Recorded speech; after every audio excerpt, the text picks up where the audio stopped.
que cuando el lunes bajen las persianas muchos comercios, cuando bajen la persiana muchos restaurantes, muchos bares, mucha actividad, probablemente no la vuelvan a abrir. Y llevamos 7 meses, señor Lamán, 7 meses ya en esta situación.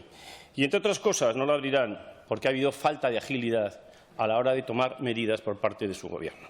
Lo que ha quedado claro es que es necesario tomar medidas restrictivas. Lo que no ha quedado claro es lo que va a hacer su Gobierno, señor Lamán. Se siguen sin poner en marcha medidas, ayudas al tejido productivo. No se sabe qué ocurre con el plan de choque de atención primaria. Habrá que hacer más PCRs, habrá que seguir implementando la acción de los rastreadores, habrá que hacer un mayor control sobre las personas que están en cuarentena.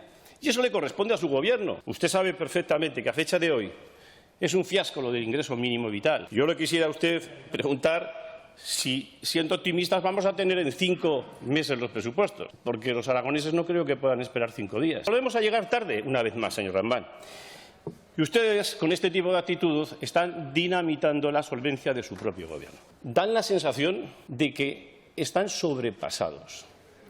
La ausencia de Gobierno es evidente, que muchos de sus consejeros están absolutamente desaparecidos. Y están sobrepasados, entre otras cosas, porque el presidente de Gobierno del Partido Socialista los ha dejado solos. Le pido que reaccione.